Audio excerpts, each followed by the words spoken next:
Hey everyone, this is Ryan, and I'm here with a video for you on checkmating patterns. And this particular motif is checkmating your king without your queen. A particularly useful one because piece coordination is key. And sometimes with checkmating patterns, oftentimes, piece coordination is actually coordinating your pieces with your enemy's pieces because they oftentimes will be blocking the king from being able to escape checkmate.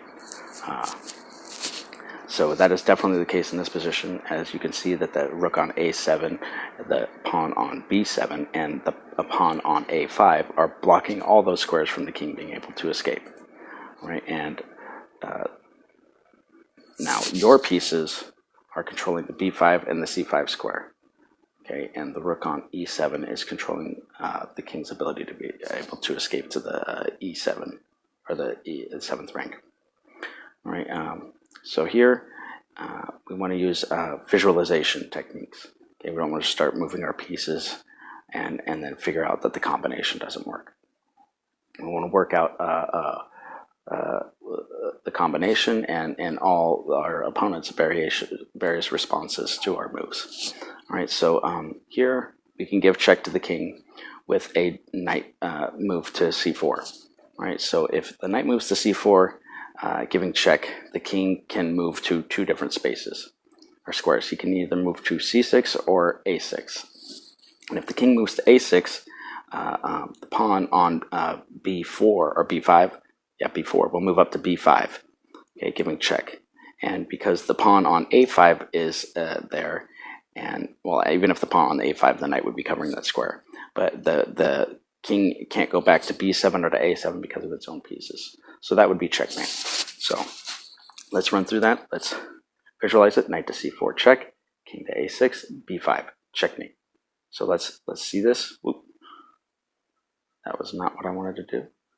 Knight to c4 check, king to a6 check. Okay, so there's checkmate. All right, that variation works. Right. Now, what if the king doesn't go to a6? What if he sees that? What if he goes to c6 and is trying to get to the d5 square because nothing's covering the d5 square? Well, let's look at that. Knight to c4 check, king to c6. Can we check that king with any other piece? b5 here doesn't work because he can still go to d5. You're trying to cover the d5 square. You want to try and cover that square so the king can't escape, but also maybe give check at the same time. Do you think you see or can visualize any piece that can give check to the king on c6 after knight to c4? So knight c4 check, king to c6.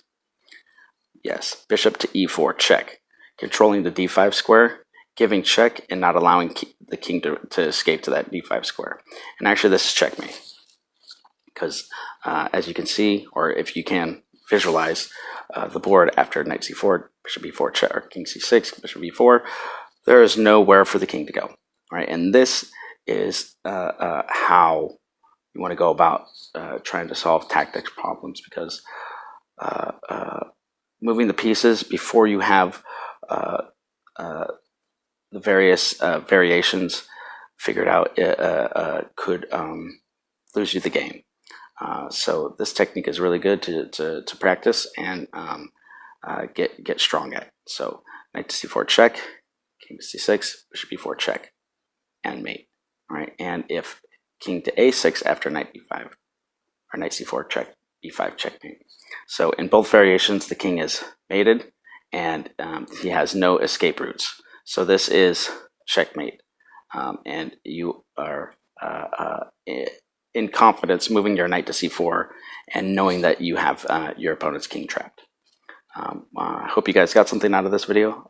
Let me know in the comment section if you liked it, and I'll be back with another video shortly. All right.